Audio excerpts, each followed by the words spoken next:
I want just okay, my first thing to say about Summer Game Fest, I do not like the fabric of that red suit that Jeff Keighley was wearing. I thought it looked bad, and I want that on the record.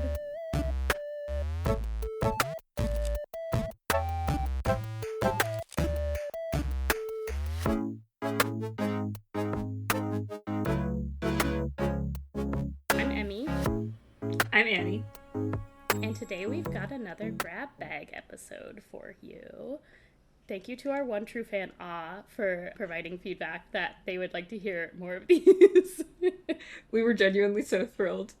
There's commenter on Spotify. Thanks for hanging out. Thanks for commenting and saying this is good. We'll keep doing it for you. Yes. And Emmi, you were saying that you wanted to talk a bit about Soul Cesto. Since our last grab bag recording, you were like, I don't know about Soul Cesto, and then you texted me and you were like, I've changed my mind. Something has changed, and it's good again. So what changed? Yeah. And then I have another update on top of that, which is that my opinion of it has stabilized. Okay. So, last time we spoke about Soul Cesto, I was souring on it a little bit because I felt like I was getting a lot of upgrades, but was not seeing those upgrades reflected in the progress I was making in my runs, even though I felt like I was trying a bunch of different builds. And I also was a little frustrated that, like, I wasn't making it that far, and the runs can be a little long, and there's not a ton of variety in the enemies that you see, so it just feels a little grindier than I was hoping. And then I went back to it after we recorded and immediately unlocked a new character called the Wizard. And the Wizard was really hitting for me because the Wizard, unlike the other characters I have, starts with a higher magic stat than a strength stat. And where I was really getting stuck with the other ones is most of the most annoying enemies that are hard in, like, the second area are magic based, and there is one particular very annoying enemy that every turn, like, while it's still alive, it will close off a, like, positive tile, which is either like a chest or a strawberry for your health. And then also a lot of the enemies are magic based, so you're just getting fucked up by them if your magic stat isn't high enough, which it just like it is impossible to have it be high enough if you're one of the characters that has a higher, like, starts with less magic, because you only have one chance to upgrade that stat before you get to that point. The thing with the Wizard is higher base magic, and it has an ability that you can upgrade to unlock where it banishes those really annoying characters. So you can just yeet them. Yes, it just, literally, you just yeet them. And then also I really like its, like, movement power, which feels like it's more capable of managing the aspects that the Wizard is weaker at, which is, like, the strength-based stuff. So I was like, I'm back in it. Hell yeah. Because all of a sudden I made way more progress. However, I'm kind of back in the place that I was last time, where I kind of only get as far as I do. I think I made it to the third area once with one of the strength-based characters, and I've never made it. I don't think I've made it to... Maybe I did make it once to the boss level in the third area with the Wizard, but I'm not really making it past there, and so I'm just back in that same place of, like, okay, I'm, like, trying to get upgrades, but those upgrades don't seem to, like, be reflecting in my run until maybe I have, like, a large enough set of them. And then I think I might get to the point where I'm like, I'm just gonna look up, there's this flute that can be helpful that you unlock where you can play different tunes on it and it does different things. However, you don't know what they are. There's, like, maybe some hints about them. One of them I unlocked, I don't remember how I unlocked it, that will send your gold back up to like, for the next run. So, like, if you're about to do something risky, you can be like, I'll play this song on the flute, which you can only do once, and it will send my gold up. But I haven't unlocked any of the other ones, and I'm at a point where I'm like, I might just look up what they are. because I'm back in that place of feeling like it feels a little grindy, and I wish the runs were a little less long. It's funny that you use the word stabilized to describe what your opinion is of Soul Sesto now, because I have the feeling that once you have more flute songs, we might get into a position of we're back, baby. I love Soul Sesto. I think that feeling of the runs are a little long and feel a little grindy is gonna remain my opinion, because even when it's like you're so back when you like unlock a new character and you're like, oh, these different ways of doing this thing, like this thing that was a problem for me before is no longer a problem, but it still just takes so long to get there.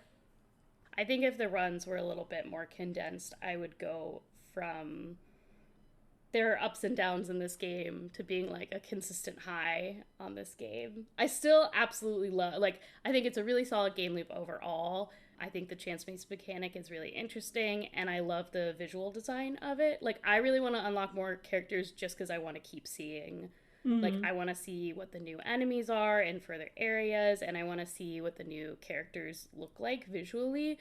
So that's actually the thing that's, like, really motivating me, more so than, like, pure enjoyment of the game during the runs. It's also great to, like, multitask with. It's, like, a very good playing while I'm watching TV kind of game as well. So it'll probably be a consistent item in my gaming diet for a little while, and I kind of anticipate that I'll fall off of it before I get I don't know that I'll like roll credits, totally finish it.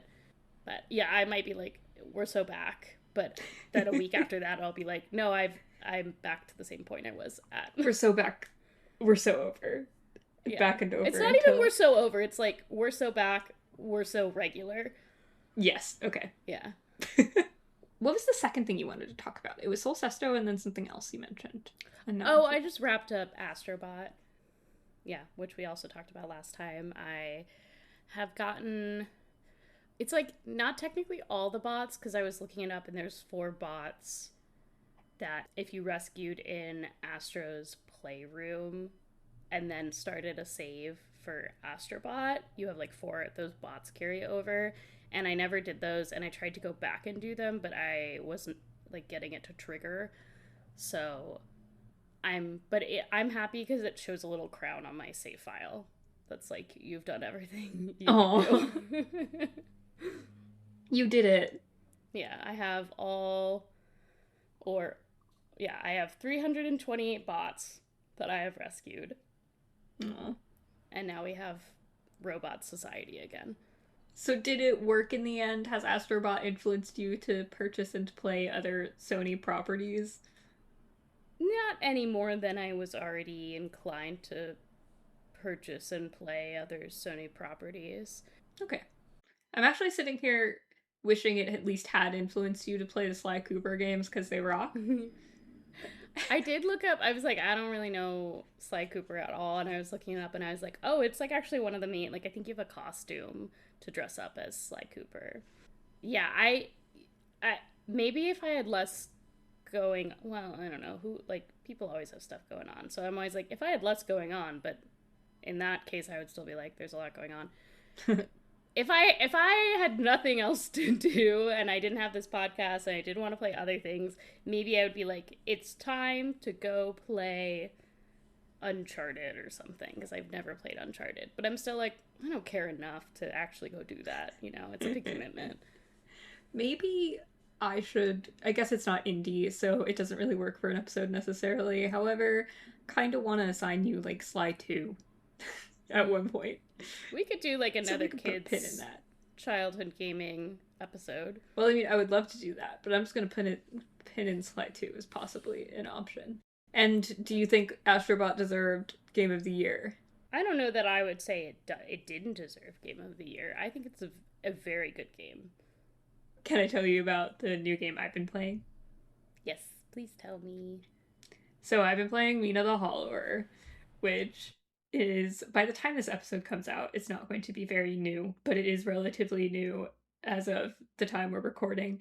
And I was super looking forward to this one. So was our friend Robin as well. And it was supposed to originally release just around the time that Silksong released, and then it got majorly delayed, which, now having played it, I think was for the best, because it's very much in the same vein of, like, difficult, not platforming, because this one isn't a platformer, but difficult indie game that I want to play on my Switch, so they would have cannibalized each other if it came out at the same time.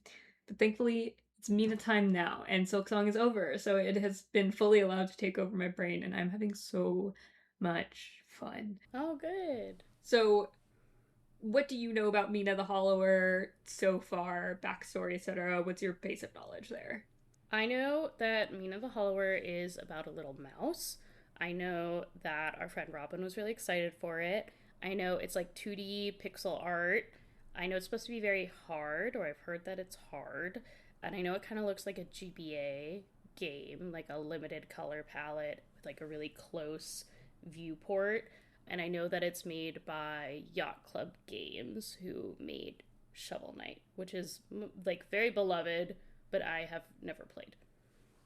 All of this is true. I have played Shovel Knight, not very in depth though, because it was hard for me. But this was like 10 years ago now. I have Treasure Trove on my Switch, and now that I'm really enjoying Mina, and it's not hard for me, just like challenging in a very satisfying way, I'm like, all right, time to go back to Shovel Knight. Maybe I'm ready now at the age of 30 to do this. Over a decade, you've developed better gaming skills. Yes, all of my skills. All of that is true. I have also seen the reviews that say it's very frustrating. So I went in, having played the demo and enjoyed it, I went in knowing that everybody said it was very frustrating and maybe I would want to drop off. But also, I knew in the back of my mind that everybody had complained that Silksong was very frustrating, and I ended up having a grand old time with that as well. So I was like, too bad, but I'm built different. And I was right. I am built different. I'm having a really great time with Mina the Hollower. I am not finding it... It's challenging, yes, but I'm not finding it so challenging that I don't want to keep trying. And it's not punishing. Not to me. Not even as punishing in the same way that Silksong was to start off. Like, one of my issues with Silksong, which is otherwise a perfect game to me, is that very early on in the game, many enemies do double damage in a way that early enemies in its predecessor, Hollow Knight, did not. And that felt very, very punishing. I think that in Mina the Hollower, the damage for enemies scales quite well with you, the player.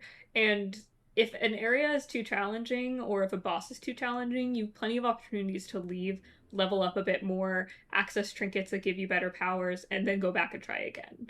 There's also it seems like there's some leeway between what order you can do worlds in. So let me go back to the premise. So the premise of Mina the Hollower is you play as this mouse who's actually an inventor, and years ago she invented this system of like the sparks that power the country. And now there's this leader, Lionel, that you apparently developed the sparks with, and something is going wrong in the country, and you're called by Lionel's captain, Thorn, or Marshal Thorn, to go back to the main city in this country, Ossex, and find out what's going wrong with the sparks. When you get there, the outside of Ossex is in shambles, and it turns out that Thorn has turned on Lionel and has damaged all of the spark generators. So your job is to go to the 6 main spark generators and fix them.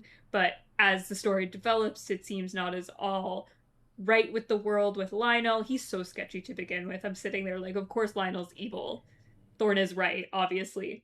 He's like so clearly extremely sinister. It's laughable, obviously. And Thorn also is like, he's this bat, and I think I'm in love with him. And so obviously, it's like, obviously he's right. I guess I forgot that you play as a little mouse, so I was like, it's crazy to be in love with a bat. It is, but now I'm like, okay, it makes sense that like he's a bat. So what's funny in the game, I mean, now that you bring that up, is that there's all sorts of creatures that populate the world. So like Mina is a mouse person, there's some other mouse people, but there's also like owls and raccoons, and Lionel is so far the only lion, and he like towers over every other character. There's some human-like figures as well. So I don't really know if there's any discrimination in this way across the world. It doesn't seem like it. So what I'm saying is that my love of this Batman is acceptable. Yeah. Cool. And encouraged even by the narrative, quite frankly. He also reminds me of... See, I was never actually someone who had a crush on this character, but have you played Final Fantasy IV? No. There's a character in Final Fantasy IV, Kane Highwind, who has like a spear, and like many of the like spear class type knights in Final Fantasy, he does like a big jump and then like crashes down and like stabs people with the spear type move. So does Dimitri in Fire Emblem Three Houses. Yeah. He's different though. Not to be like, oh, Dimitri's special. He's just actually kind of different from that because he doesn't do the whole jumping thing. He's not like a high flying. No, he's different. Anyway, Thorn is a bit of a Kane Highwind stereotype, quite frankly, in a way that gets a thumbs up from me. Does that mean he's a Sasuke? No, he's actually not moody enough to be a Sasuke. I mean, he has like rebelled against authority, but he's probably right in the end and not just straight up evil. So definitely, actually not a Sasuke. In a shocking turn of events for me. I don't know who a Sasuke would be in this game in particular. It's more a game about weird little guys for sure. Like, populated with many weird little guys across the game. You talked a little bit about, like, narrative premise and that you're in love with a bat. What's, like, the gameplay like? So, gameplay is very reminiscent of classic Zelda for me. And by classic Zelda, I mean, yes, original Zelda, but there's way more fighting options. So I was going to ask if you've ever played like A Link to the Past, for example. I played... No. I was thinking about, I played the remake of Link's Awakening. Okay. Which is a lot easier, but still in the same vein of that. I'm also thinking now most of Minish Cap, because out of like some older Zelda games, that one being a lot newer since that's GBA era, there's a lot more like different weapons and items that you use to gain powers to do stuff with, and that is definitely what Mina the Hollower is playing with more, because you have a lot of these like trinkets that you can use, and then also sidearms, so like side weapons like little knives to throw or axes or whatever that give you some extra oomph. And then you fight with a main weapon. So at the beginning of the game, you have a few different ones to choose from.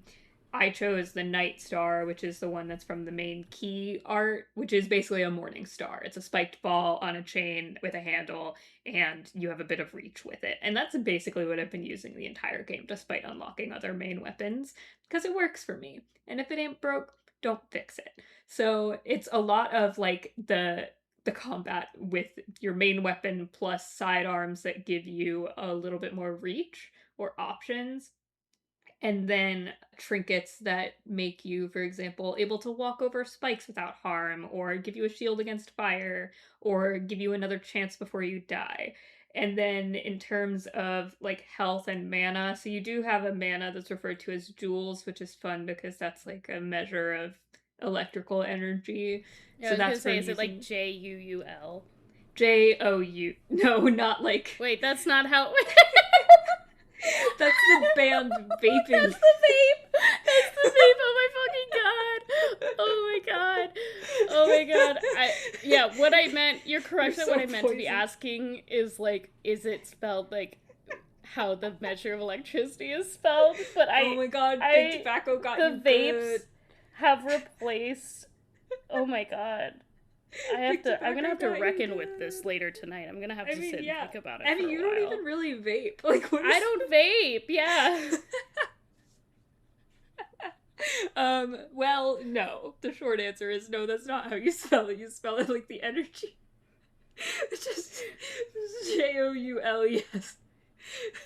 Which is kind of funny because it does raise some world building questions. Like, a joule is named after a human scientist. That's why I was curious. Yeah.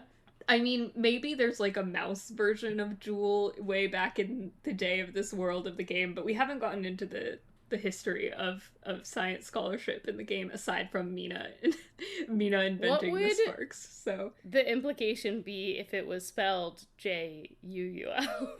It would mean... Okay, so I've been very slowly over the course of months reading a book called MouseKinsey Comes to Town, which is about, like, the many evil things the McKinsey advisors, consultants have influenced business to do in America. And one of those things is joule. So it would imply that there's also, like, Mouse McKinsey involved, which is... is a reality I don't want to think about. MouseKinsey. I don't even want to think about it.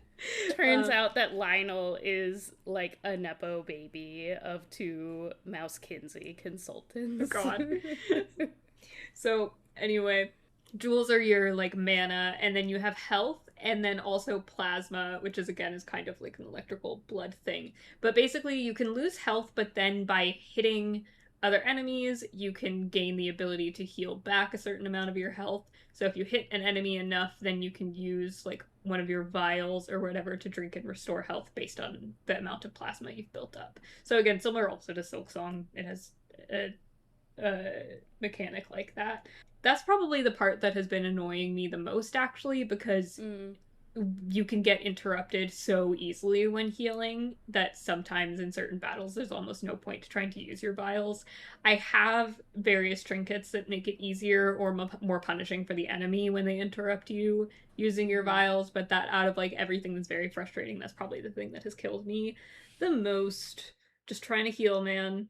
But mostly it's been really fun to work up to. I think I'm about halfway through the game, because I'm assuming I've restored 4 out of the 6 main spark generators, and then I'm assuming there's going to be some big thing that happens after you restore all the spark generators. There's probably a big final boss / area.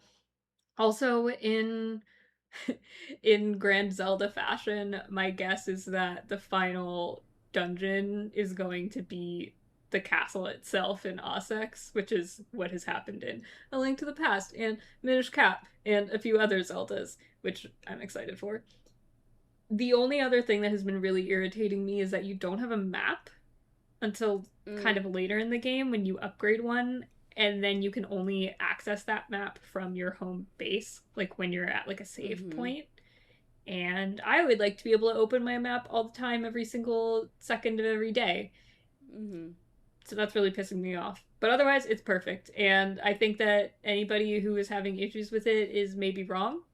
I don't know why they're having issues with it. I'm just having a good time. It is true that it doesn't really tell you a lot of stuff up front. You just kind of have to figure it out by flailing. So there's a lot of flailing in the beginning, including on how to hollow. Like, the Hollowers are this guild of diggers that Mina belongs to, and so a big part of the gameplay is jumping into the ground, digging, and digging under enemies, and then popping back up and, like, hitting them in the back, for example. And they just straight up don't tell you how to do that at the beginning of the game. You just kind of have to figure it out after a while. Yeah. So, but once you've figured it out, you're flying. It's really nice. I'm wondering if your experience playing those early Zelda games has given you a little bit of, like, immunity, or, like, you know, like, you got a vaccination of Zelda against the frustration. Yeah. So you're like, I know how to navigate these things, and, like, so I'm interested in trying it because I'm curious if I will be like, be really frustrated. Yeah. Well, I was going to ask about that on 2 levels, because one of the other things I'm really enjoying about Mina is that there are so many little hidden things, like nooks where you can go off on a side thing and find an item that helps you out that the game absolutely doesn't really, like, point you to on purpose, but ends up being super helpful. So obviously, I mean, like, my propensity to just ignore the main path is really helpful here, because then I go find the side things and then it makes me stronger for later. So my question for you is going to be also, though, in terms of your, like, current state of Silksong, which is also a frustrating game, what do you think your tolerance for, like, Mina would be? Also, what is your state of Silksong? Is that just kind of, like, in limbo at the moment?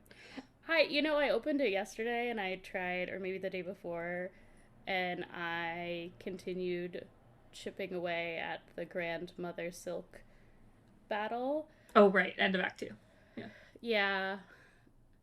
I don't know what's gonna happen. Really? I just don't feel it. Not like this battle specifically. I think I'll probably get through it, but I don't know. It would be one thing if I was, like, so in it, but I really just, like, opened it up while I'm, like, watching TV or something, which also is probably not helping me beat it. And I feel like there's something about Silksong that feels different to Hollow Knight, where there's just so many boss battles, and Mm-hmm. they're all so long. Mm-hmm. I get really fatigued doing them, and it's just not fun for me anymore. Like, it feels Oh. fun when I beat them, but it just. I really like the exploring part of it, and I was really enjoying Act 2 for that reason, but it still felt like the boss fight to exploration ratio was too high for me to Mm. like really get the joy that I felt from Hollow Knight. And I also think that yeah, if those boss fights were not such a slog, or like I don't want to call them a slog because that implies that like they're, I mean they are difficult to get through, but like it's not like, it's still fun, but they're so long. I think if they Mm-hmm. were shorter, maybe this is my similar feeling about Soul Sesto. I think if they were shorter, I'd be more up to like, you know, trying again and again. I just don't feel very motivated. And I feel like it's been so long at this point. I'm like, I don't know. It's time to move on. Yeah. It's okay. I understand. I understand. Does this mean I don't want to spoil it like during this episode or anything, but we can we talk about the ending at some point? Yeah, Not even sure. on the I'm like podcast. totally no matter. Even if I decide to continue playing it, I'm also fine with hearing that because I feel like so much for Silk Song for me has not been. I mean, it is about the story and the themes and the music and the art, but because you spend so much time with like the very physical, tangible feeling, tactile feeling of it, I'm like, I don't think knowing the ending would really affect my enjoyment of the game, regardless of if I do try to finish it or not. I get it. I get it. I understand. I'm sorry that it ended up not being fun enough for you to be worth pushing through. Yeah. Well, yeah, it's just like it's just a lot of time. Like it is fun. It's just like I said, I've apparently spent 150 hours on it. And I think it's cuz I'm really shitty at it. Oh. Um so it's just a lot of, it's like it's versus it sounds like is how many hours have you played? You said you're like 2/3 of the way through or something maybe, or like halfway through of Mina. How many hours has that been?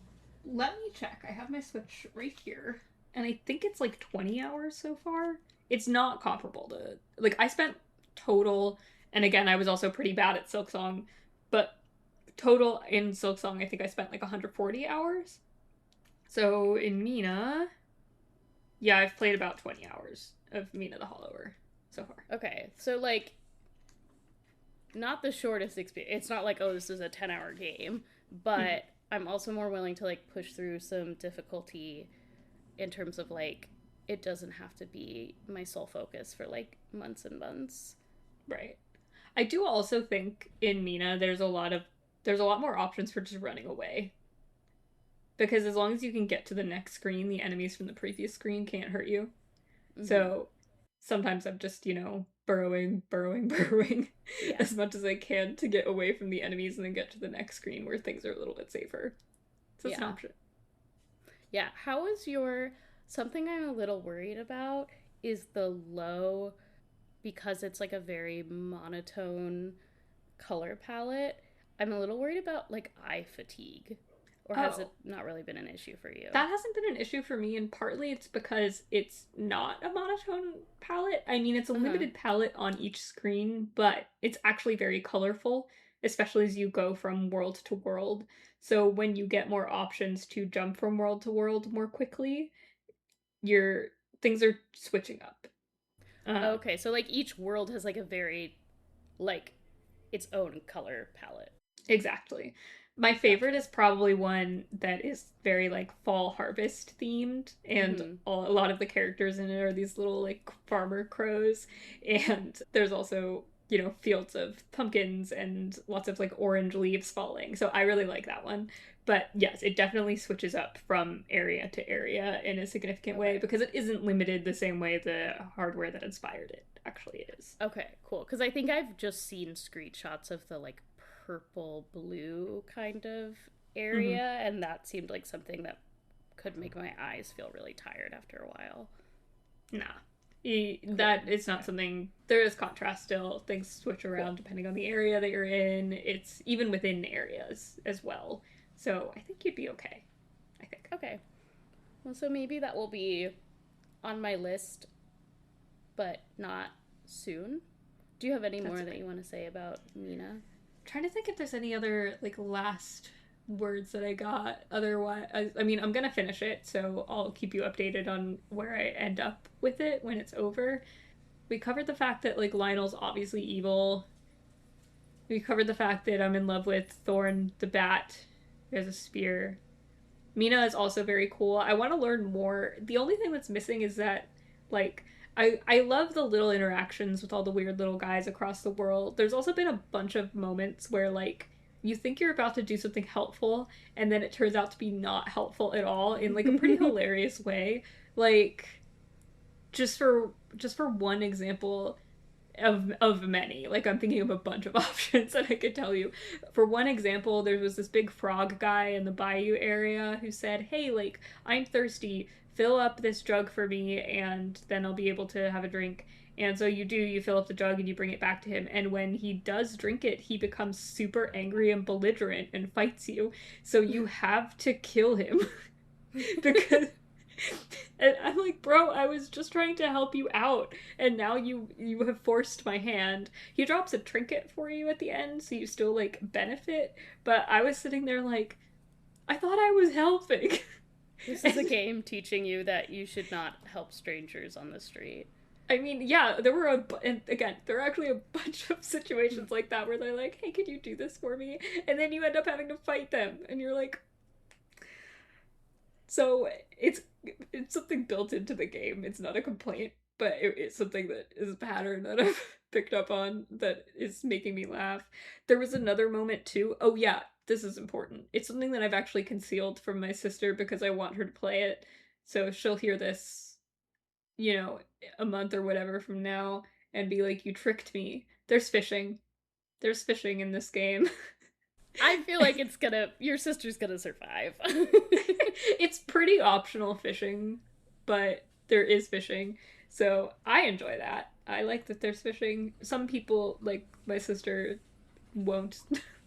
So yes, overall, super having a good time. It does make me miss a classic Zelda with, like, dungeons and it actually being difficult, which Tears of the Kingdom and Breath of the Wild have not been.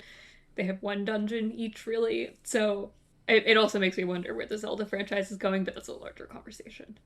Mm-hmm. And that's Mina, for me. Cool. Well, okay. So I was gonna say, yeah, so maybe I'll pick up Mina, but might be in a while, because as I discussed in our last grab bag, I was exploring the feeling that maybe I'm ready to play Metaphor ReFantazio. Right. And I started it yesterday, and I'm on summer break this week, and I'm like, I'm enjoying your conversation, you know, obviously, but I'm also kind of sitting here being like, when we're done, I can play Metaphor ReFantazio. You're just kind of jonesing a little, like, so... So the only thing we really have left to discuss is some, like, Summer Games Fest announcements that we were interested in. Do you want to quickly run through some of those? But then you can get back to your dog, but more importantly to Metaphor ReFantazio. Well, okay, the other thing I was gonna ask, though, I was curious if you finished Titanium Court. Oh, I actually haven't. I've just kind of dropped off it, but I had meant to finish it before we talked again, and I just haven't, so that'll have to be saved for a far-flung future. But I will finish it. I was just curious. Mina kind of ended up completely taking over my brain. That was the issue.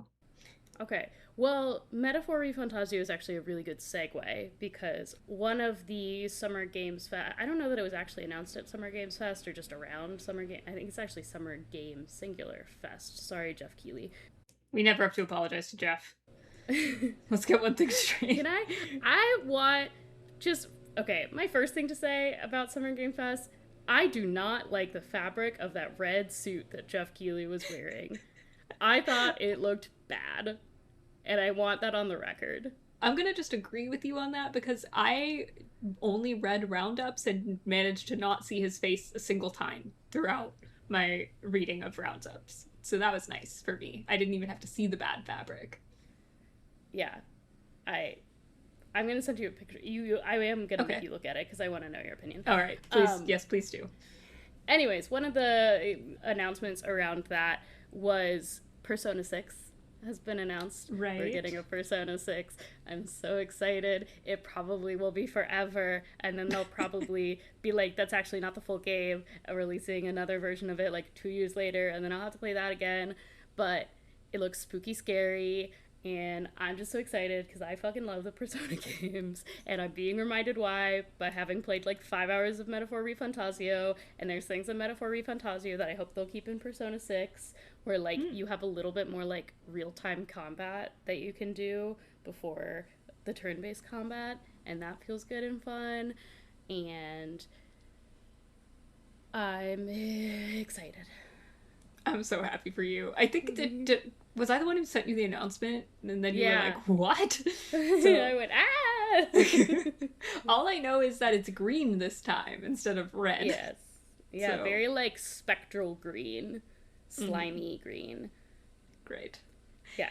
So that's what I'm excited about. What are you most excited about from the non-E3 kind of weeks? Well, I mean, probably just, I guess this is still like an E3, RAP E3 week thing, but mostly it was the Nintendo showcase that I was most excited for. Obviously also Day of the Devs, which had all of the actual interesting like indie dev stuff that we don't fully need to get into just because this isn't going to be this is coming out way after the actual reporting on all the Summer Games Fest stuff. But Nintendo had a bunch of exciting treats for me, especially finally a release date for our beloved Fire Emblem Fortune's Weave. I'm so thrilled about that. Although I'm less thrilled, and this is not about the Fire Emblem of it all, I'm just less thrilled that because we have the behemoth of GTA 6 waiting for us in November, that every other good game in the world is coming out in September. So I don't have time. Crazy this year. I don't have time for all that. September is when like work gets busy again. What do you mean? That September is also when every good game is coming out. Yeah. So I'm gonna have to really get my life together and make sure that I have my regimented gaming time planned out. So it's Fire Emblem Fortune's Weave, and then also Orbitals, a co-op game that Robin and I have been really looking forward to playing, also has a release date, which is also in September. But it is coming, which is exciting. Can I tell you, I'm like nervous about Orbitals. Why? Because I feel like I'm so excited about it, and it just like is like everything that I want, and I love the style of it. I'm afraid like it's too good to be true. It's gonna let you down? Yeah, or like some horrible thing is gonna come out about it or something. No, I mean, I think the worst it could do is just be not as good as you hope. That's all. And Robin and I will test it out first, so you might not even have to waste your money before you play it. We should describe Orbitals. Orbitals. In case people haven't seen it, it is like a very retro anime, like 90s retro anime aesthetic co-op action platformer. Yeah, you're like fighter pilots sometimes also. Yeah. Sci-fi. One of the characters is like a very cute, like blue-skinned, horned guy and his cute friend, and it just looks really cute and really fun and really cool. Yeah. Is that a good description? I'm excited to try it. I think it is. That's all I know about it as well. I've been I didn't even like watch the date announcement trailer because I just don't want to know any more about it other than like when it's coming out, when I could play, because then I'm ready to go. Yeah. Those are my main things. And then I was also thinking of you when I saw the new God of War game announcement, because I know you like the God of War games. So I was wondering what you thought, because I have my own outsider opinions on it, but what is your insider opinion? I'm excited about it just because I really like those God of War, the like new God of War games.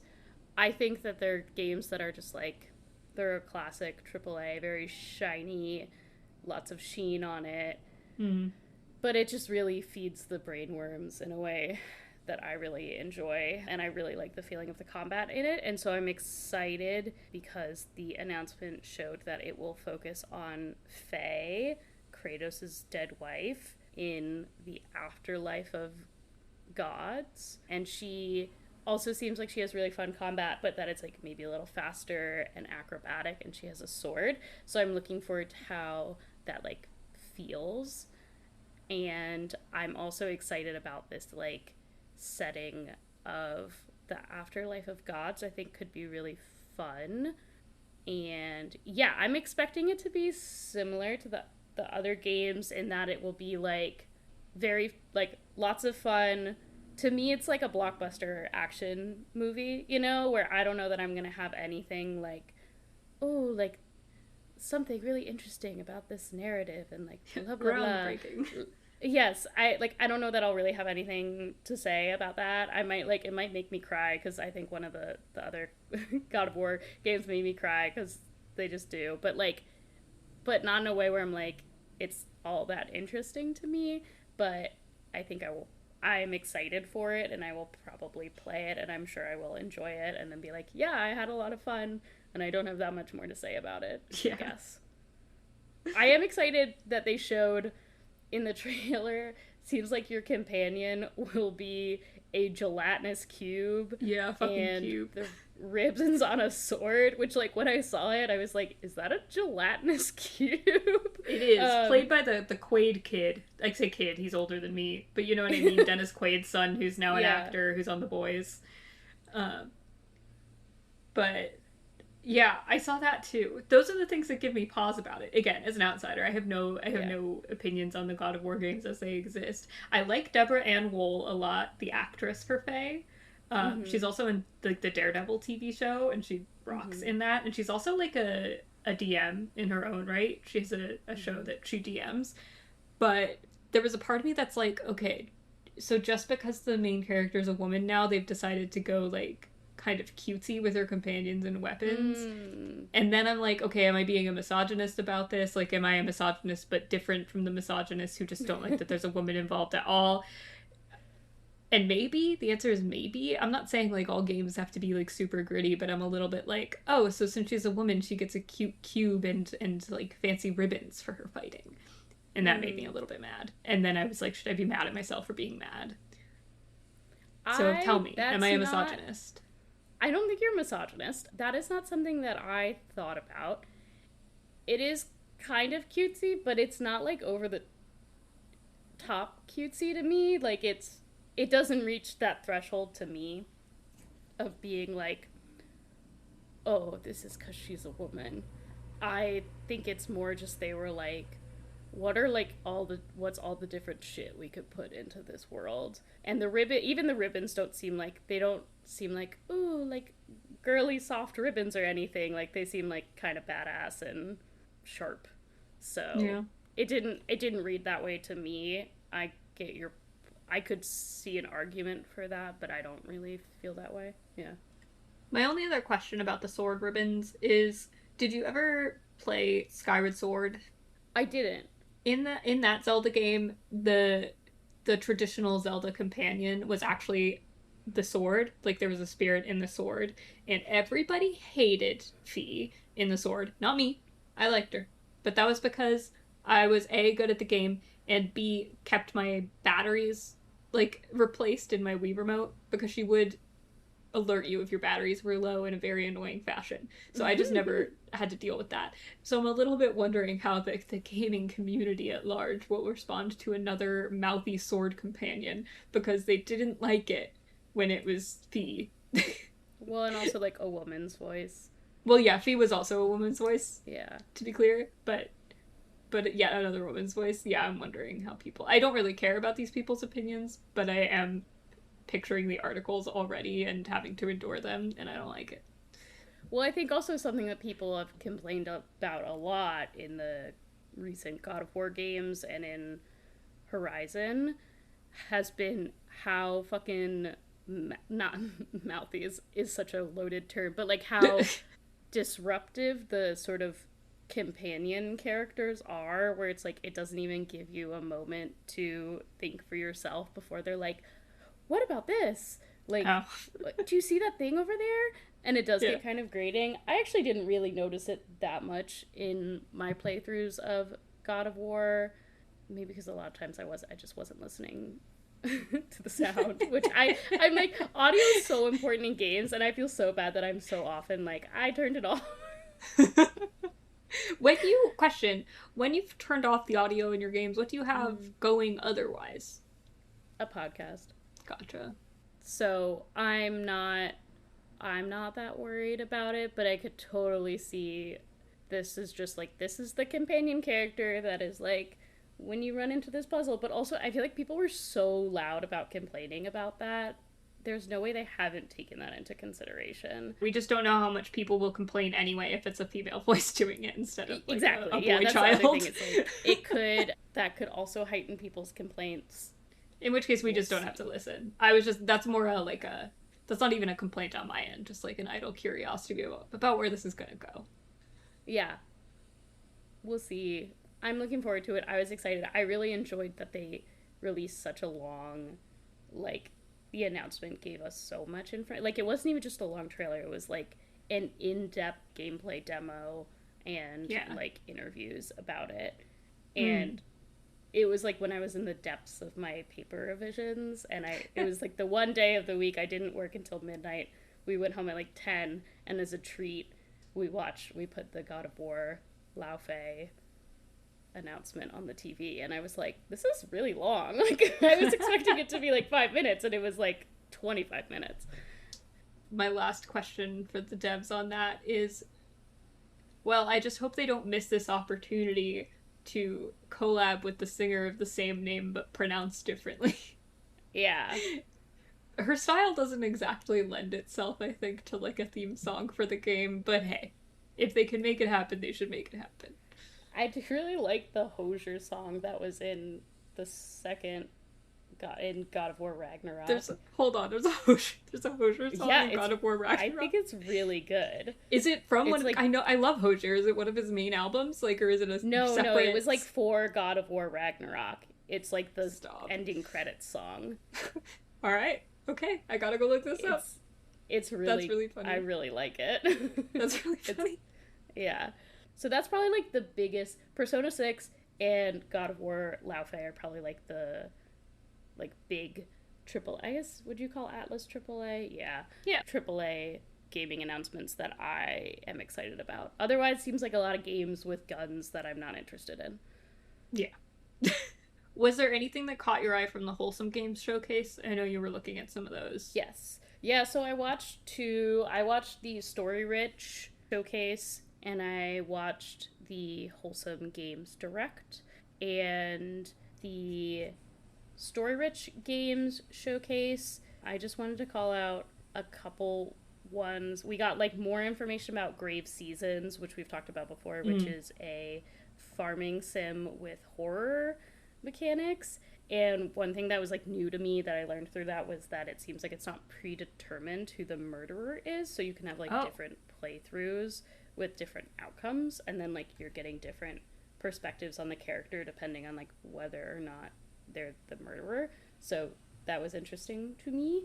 I also am excited about the Hearth and Harbor because it is a like restaurant management sim, and I like that.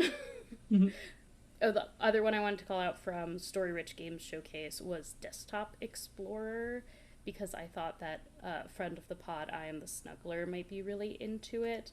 It really reminds me of like the in-game. So it's a horror, like psychological horror game where you are moving through like a, I don't know, 90s, mid-2000s desktop computer, and there's like puzzles within the computer, and there's this clippy like companion that maybe drove your uncle or something mad, is what it's implying. And I really liked how the developer talked about using it as a way to explore, like in a time where there's all this discussion of people relying like emotionally on machines, like a ChatGPT therapist, for example. He didn't name that specifically, but that's what he was sort of referencing. He wanted to explore that through like a time prior to that, but like still that aspect of like emotional connection with a like non-human mechanical entity. And I thought that was really interesting. And it also, the reason I was thinking about it for I Am the Snuggler was because it also reminded me of like some of the desktop exploration you do in a lot of the Nancy Drew games, where you usually have to like get access to a computer and there's some information on it and you have to put together pieces. But this seems much more like actual puzzles in the desktop environment. So cool. That is one that I'm interested in. And then from the Wholesome Games Direct, I was curious if you heard that Fields of Mystria has gotten a full release date. Yeah, I think we talked about it actually. It has a full Did release date. Is it sometime in August? Yes, it's August 5th. Okay. They announced that. I don't know if I think they announced it in the Wholesome Games Direct, or at least they announced it there and maybe somewhere else. So I'm excited about that because we've both been interested in Fields of Mystria, but have been waiting to play it until it came out of early access. So I'm excited about that. I'm interested in Discounty because I was interested in it before. This is a game where you manage a grocery store. The way they described Discounty originally seemed like it would have some really interesting narrative around, like, the role that a store plays in a town and, like, tensions between profit and community, which I thought was interesting. But then when I was reading Steam reviews for it, it sounded like it didn't really achieve that, and people said that it felt unfinished. And so they announced in the Wholesome Games Direct that they're adding a new free final chapter, and it seems like maybe that is dealing with that a little bit, like that aspect a little bit more. So my interest in Discounty has been renewed. Oh, one I was excited to tell you about is they just showed it in, like, the final, section where they had a bunch of short clips for games coming out. It's called Little Cheese Works, and it is... What? Little Cheese Works. Okay. And it is, you guessed it, little mice, and it is voice chat, and it is co-op, and your little mice working for, like an abusive company trying to transport cheese, but if you, like, make any sounds while you're passing the cat, a cat will wake up and chase you. So okay. I thought that this might be a really fun thing for you and Robin to stream. Yeah, if Tom and Jerry were a corporate nightmare, I'm in. Yes, exactly. That's what it sounds like. And you're, like, little mice. What they mostly showed is, like, little mice carrying, like, a big thing of cheese. Good. So that seems like it could be really fun. I have also, watching the Wholesome Games Direct made me realize that, like, I'm still really interested in farming sims, but it feels like there's so many of them. They really have to have either an interesting mechanics narrative aspect of it, like with Grave Seasons having the horror aspect, or they have to have... Neverway. Yes. Yeah. Or they have to have a really interesting visual style, and there were two of those that I noticed. One was called Four Leaf Fields, and I was like, okay, I'm immediately in this one, and the thing that differentiated it for me that made me interested in farming sims again is, like, you're the size of a carrot. So all of those... This has got to be tiny. So all of the vegetables and, like, environments are really big, and I was like, hell yeah, I'm in. I'm sorry that this has been such, like, a Zelda reference heavy episode on most Zelda games that you have not played, but once again I'm saying you should really play Minish Cap, because the main mechanic of that game is that you're able to shrink down really tiny for parts of it. What was the other one that had a good style? The other one was called Spirit Stead, and it just had a very charming kind of, like, storybook Moomin-ish look, which is separate from, they also announced another Moomin game, but Spirit Stead it was very, like, felt very hand-drawn, but not in the way a lot of other things that have been hand-drawn feels. Best thing I can say is, like, kind of storybook, Moomin-ish, like, also, who's the guy, like, the Apple Car? Oh, I know who you're talking about. Richard Scarry? Yes, yeah. Kind of like that style, maybe a little. And so I was also drawn to that because I enjoyed the visual style of it. I like how, for those not watching the video, or if we don't post the video, Emmi did a little driving motion, like her hands on the steering wheel, when she described the Apple Car. I'm like, in case you didn't know what I meant by Apple Car, I'm miming a car. Yeah, and then I wrote down a bunch of other ones, but I don't want to go into them too much. There were 2 different frog games. One was Croakwood, which I've seen a couple videos of like for a long time, which is a town sim where everyone is a little frog. And the other one was Froggy Brews, which at first I was like, I'm not really interested in this like tea house sim, but then immediately the tea brewing mechanic looks interesting to me. It kind of was like Potion Permit, where it had like a grid, or like, you know, it looks like almost like a piece of a crossword puzzle that intersects, and then different ingredients take up different sizes and shapes. So I actually am now a little interested in that one. That one's called Froggy Brews.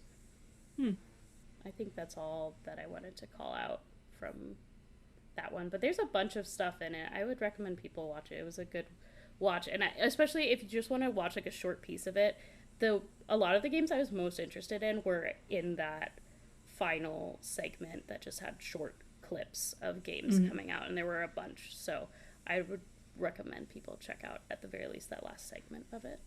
Sounds good. Well, that's all we were really planning on chatting about today. And it sounds like we both have games that we really want to get back to playing. Yeah. So maybe we wrap it up there. Yeah. That sounds good. Cool. Okay. Until next time. Until next time. Bye. Bye.